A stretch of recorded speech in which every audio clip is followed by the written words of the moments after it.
Hi guys, Jordan from P&P Campers. I'm just going to do your handover video on your GlobeCar. It's a Trend Scout model. If I just double check the exact numbers.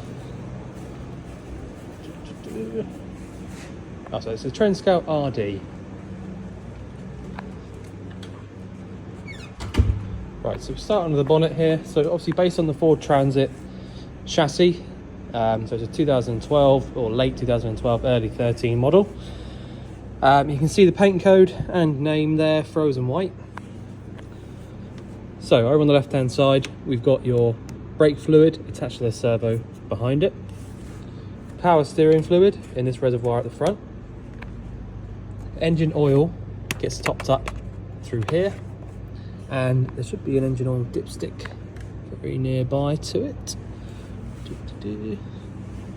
Just here. So your engine oil dipstick is this yellow topped one just there. The air filter on this style of engine sits just here at the top in this box. So you just unhook these little bits here to allow you access to that. And you've got another little filter just here. The engine battery itself doesn't sit under the bonnet in this particular vehicle. It actually sits under the driver's seat. So if you wanted to jump start the vehicle, it's a lot easier to do it under the bonnet here than it is to get the seat out of the way. So you've got your positive terminal just here underneath this little cap.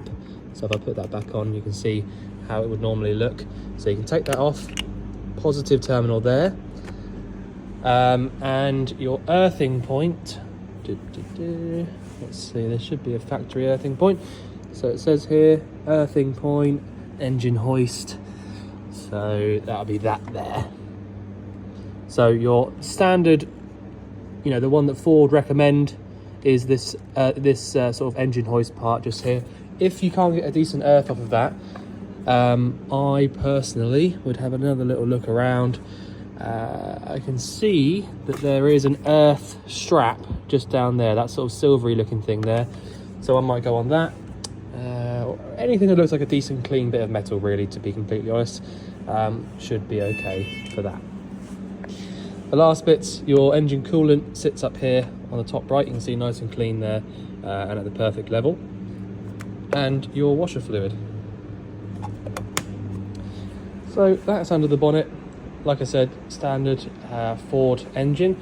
To actually open the bonnet, you do have to put the key in here, turn it once to the left, that releases it, and then lift up on it whilst pushing it to the right, and that'll allow you to open it up. Just down here on the near side, we've got your fuel filler cap.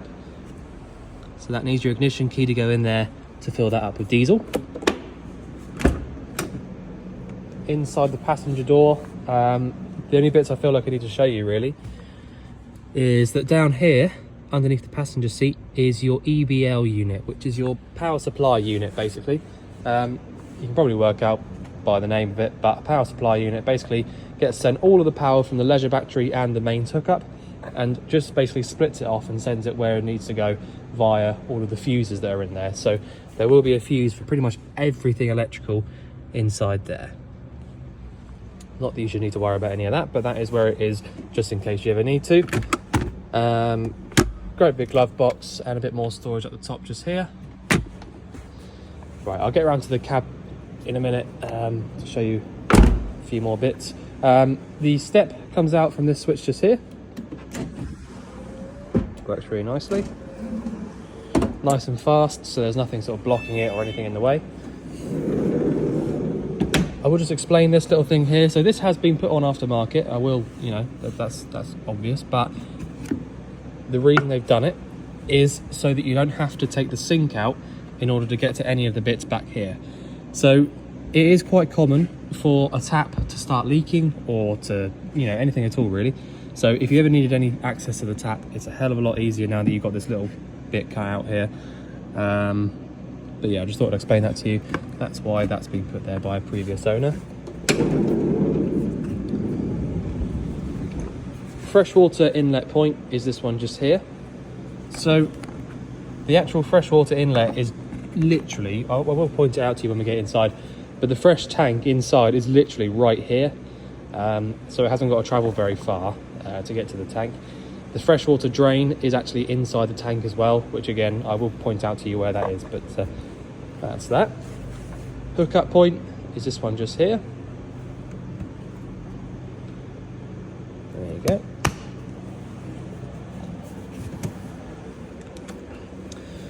So with the back door open here, should be able to see a couple of extra bits. So this little unit here is your trip switches for the mains power. So if ever you put the hookup cable into the vehicle but couldn't get any power to actually come into the vehicle at all, have a little look in here and make sure that all those trip switches are upright.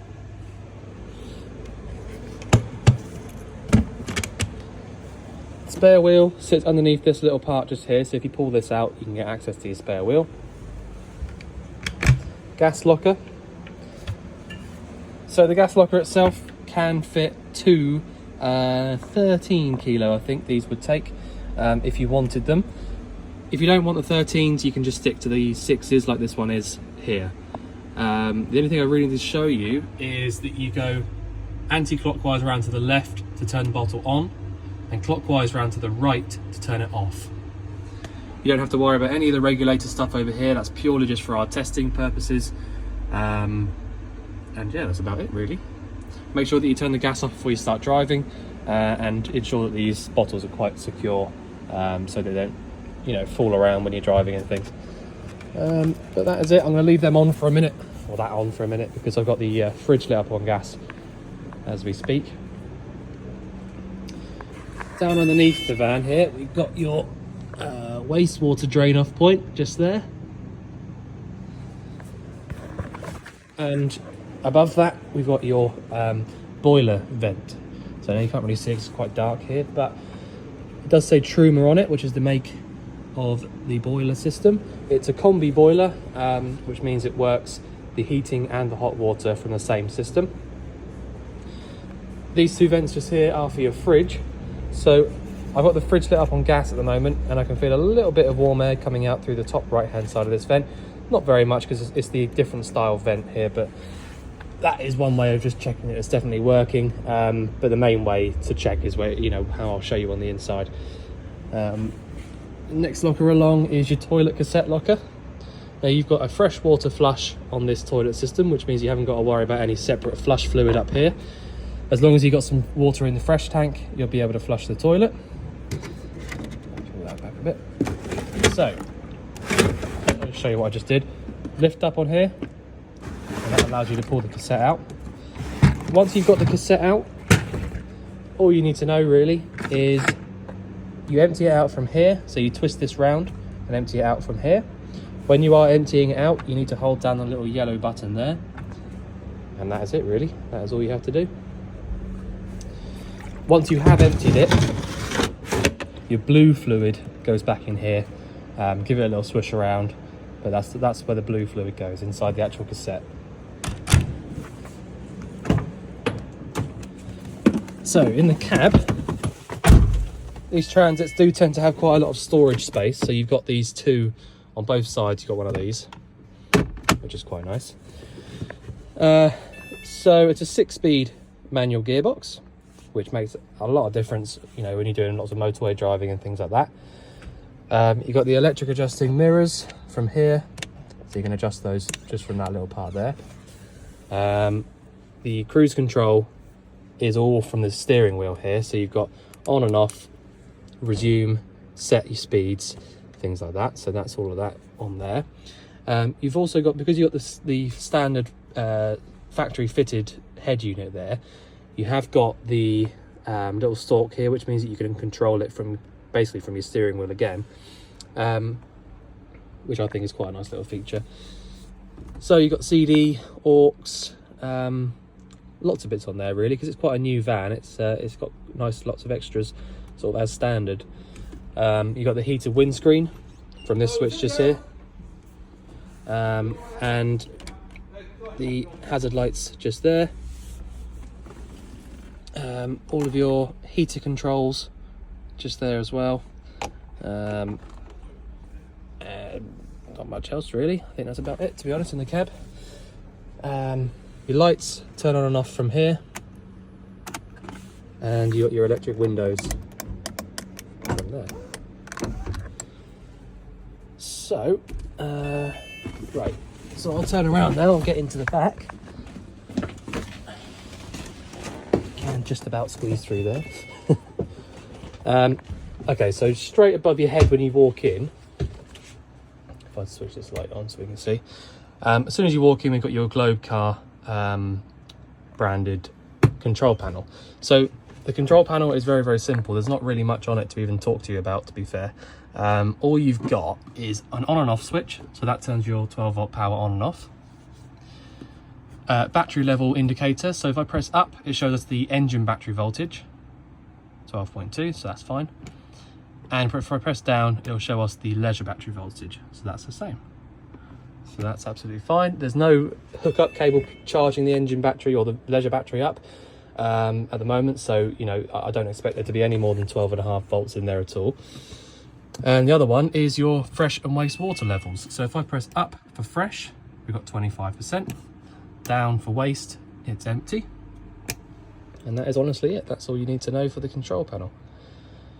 Once you've turned your 12-volt power on, you do then have access to using your tap. The pump is a 12-volt fed pump, so it only works when you physically open the tap up, which means that as soon as you turn that 12-volt power on, the tap will work, assuming you've got some water in the tank.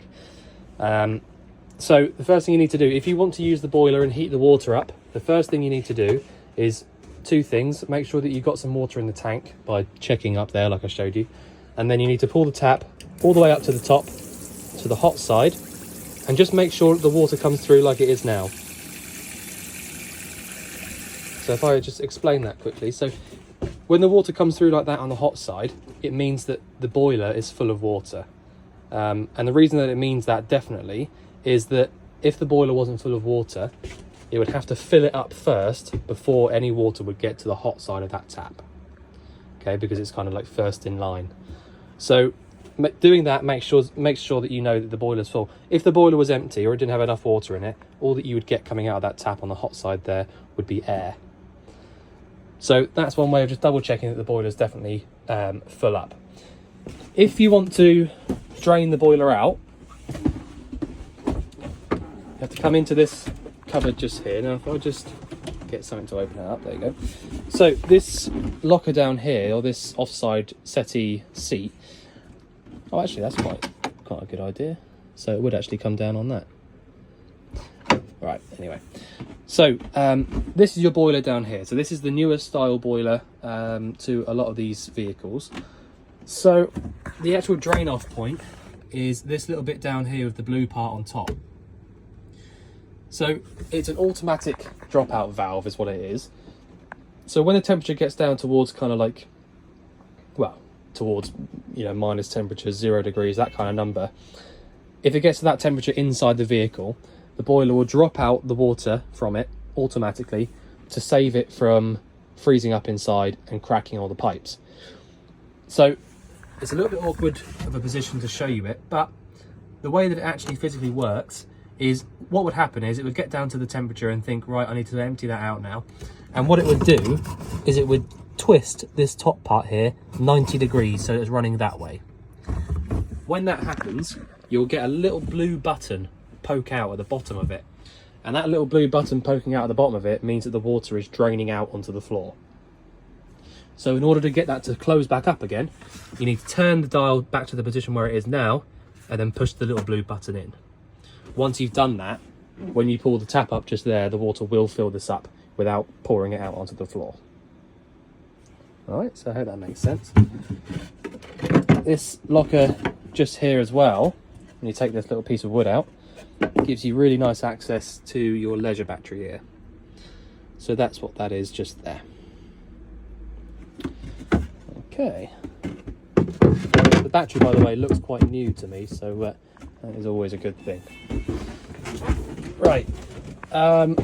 So the hob itself, you will need an igniter or some kind of a clicker to light these up because they haven't got any ignition on them. But it is quite literally just a case of in and around to the left allows the gas to come through. So I don't really feel like I need to show you that because that's just like any household cooker really.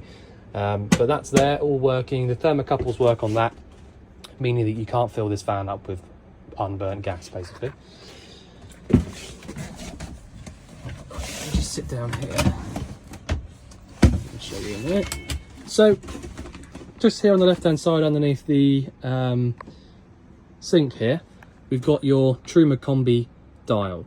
So this boiler is gas only, so there's no electrical functionality on this boiler whatsoever. Gas only, which means you've only got this one dial here. So, and also, when I was just saying a minute ago about the boiler dropping out the water, this is the thermostat just here. So if this thermostat recognises that it gets down to a really, really cold temperature inside the van, it will drop that water out. Okay, so once you've checked the boiler's definitely full, like I've just shown you up there on the tap, you can then choose either hot water, heating, or both. So if you wanted hot water only, so no heating at all, just hot water, you'd go up 1 or up 2, and that's either 40 or 60 degrees of hot water. All right, so just literally leave that there. The boiler will light up and you can leave it alone to do its own thing. That's all you need to do. If you didn't want any hot water and you did want the heating, you can go down 1 and that will give you heating only.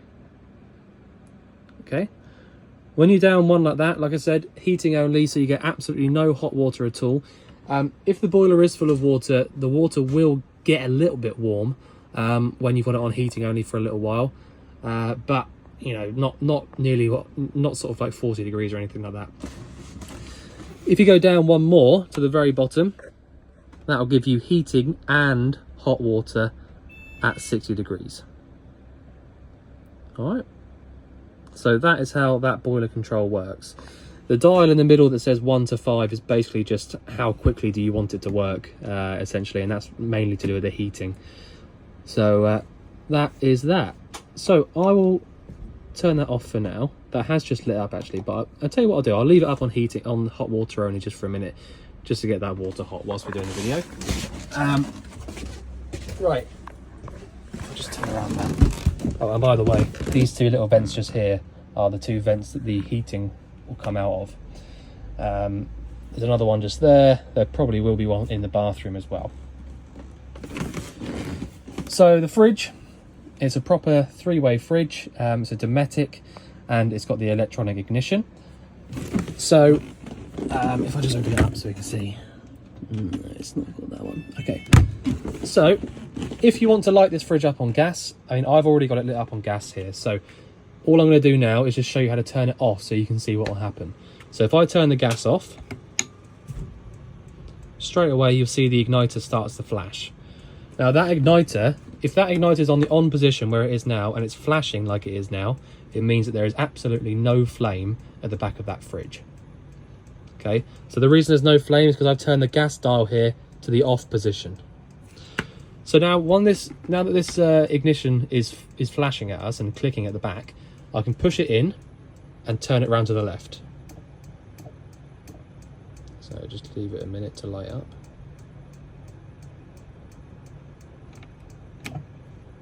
There you go.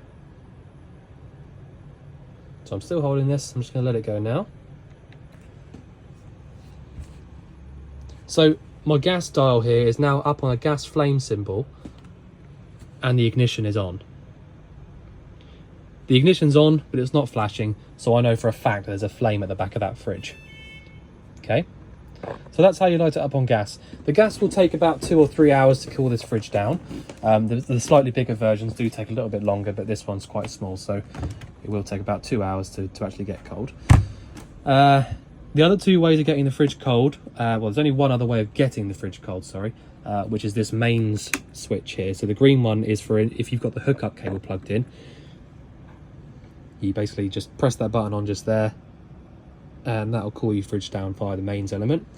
If you have the engine running, you can press this little 12-volt switch just here, which is the red one, and that will keep the fridge cold at whatever temperature you've got it to already.